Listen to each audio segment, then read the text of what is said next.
Assalamualaikum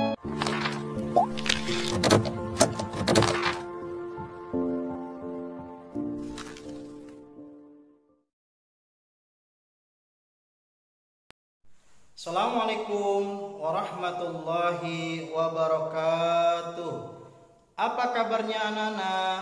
Alhamdulillah, luar biasa. Allahu Akbar. Yes, oke.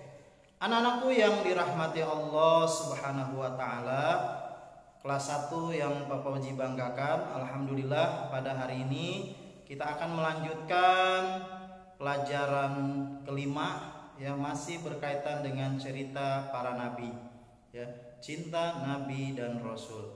Hari ini kita akan membahas yaitu cerita Nabi Idris alaihissalam dan cerita Nabi Nuh alaihissalam. Namun sebelumnya mari kita berdoa terlebih dahulu. Bismillahirrahmanirrahim. Rabbi zidni ilman warzuqni fahman. Amin. Anak-anakku yang dirahmati Allah Subhanahu wa taala, kita akan membahas cerita Nabi Idris, ya. Minggu yang lalu kita bercerita tentang Nabi Adam. Nah, sekarang kita akan cerita Nabi Idris secara singkat. Nah, anak-anak, Nabi Idris adalah keturunan ketujuh daripada Nabi Adam alaihissalam, ya. Beliau diberikan kepandaian oleh Allah Subhanahu wa taala yang sangat luas, ya. Jadi salah satu mukjizat Nabi Idris adalah beliau sangat pandai dalam segala hal, sehingga beliau bisa berkeliling negara, ya, satu negara ke negara yang lain. Dia menyebarkan agama Allah, agama tauhid dengan lemah lembut, ya.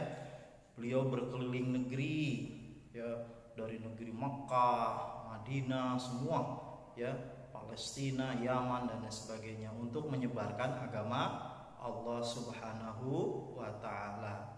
Dan Nabi Idris juga menjadi hakim yang sangat adil, nak, ya.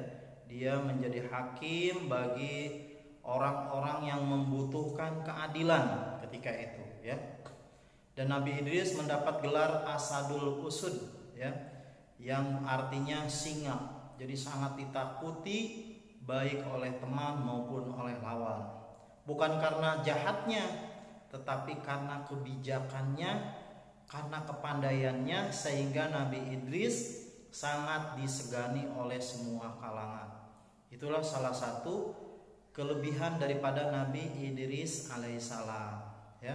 Kalau kita ingin menjadi seorang seperti Nabi Idris, maka kita harus banyak-banyak menuntut ilmu, belajar yang baik, sehingga kita mendapatkan ilmu yang sangat luas, baik ilmu agama maupun ilmu negara atau ilmu umum, sehingga kita bisa berkeliling dunia seperti Nabi Idris alaihissalam. Nah, itu, ya, sekelumit. Kemudian kalau Nabi Nuh, Nabi Nuh ini berkaitan juga dengan Nabi Idris, karena Nabi Nuh adalah keturunan daripada Nabi Idris alaihissalam, ya. Kalau Nabi Nuh berdakwah kepada kaumnya selama 950 tahunan, masya Allah, ya. Jadi lama sekali, ya. Cuman yang ikut, ya, dengan ajaran Nabi Nuh itu sangat sedikit sekali, nah. Bisa dihitung dengan jari ketika itu, ya. Tetapi Nabi Nuh sangat sabar sekali menyebarkan agama Allah Subhanahu wa taala, ya. Nabi Nuh diperintahkan untuk membuat perahu, ya. Karena banyak sekali yang durhaka kepada Nabi Nuh, akhirnya Nabi Nuh diberi kabar oleh Allah Subhanahu wa taala akan terjadi banjir bah, ya. Jadi seluruh negara ketika itu akan dibanjiri oleh air, ya. Sehingga Nabi Nuh waktu itu diperintahkan untuk membuat perahu, ya. Akhirnya Nabi Nuh membuat sebuah perahu, ya. Pada saat Nabi Nuh membuat perahu, orang-orang mengejeknya, ya, karena dibilang Nabi Nuh itu tidak waras, orang gila. Kenapa? Karena memang waktu itu Nabi Nuh tinggal di dataran tinggi, nggak mungkin ada hujan. Kita tahu ya, di gurun negara-negara semenanjung Arab itu, di daerah Arab ya banyaknya itu daratan ya, banyak sekali bebatuan, sehingga Nabi Nuh ketika membuat kapal itu ditertawakan oleh kaumnya, disebut sebagai orang gila ya, dilempari dengan kotoran dan lain sebagainya. Nabi Nuh tetap bersabar dan akhirnya jadilah perahu dengan sesuai dengan apa yang diperintahkan oleh Allah Subhanahu wa taala. Akhirnya semua yang beriman dan juga sepasang hewan atau binatang dimasukkan ke perahunya Nabi Nuh. Maka setelah itu besok harinya terjadilah hujan yang sangat lebat diiringi kilat ya, guntur, sehingga selama 3 hari 3 malam ya, itu hujan tidak berhenti-berhenti. Akhirnya banjir ya, semua banjir, dan orang-orang yang ingkar kepada Allah Subhanahu wa taala akhirnya tenggelam ya, akibat mereka durhaka kepada Allah Subhanahu wa taala, termasuk putranya yaitu Kan'an yang tidak luput dari siksaan Allah Subhanahu wa taala. Nah, kita sebagai orang Islam, yang pertama yang dapat kita ambil bahwa kita harus belajar dengan giat ya. Apapun rintangannya tetap kita harus belajar. Seperti sekarang rintangannya banyak ya, ada Covid, kemudian juga mungkin kemalasan yang ada dalam diri kita. Nah, itu harus kita lawan ya.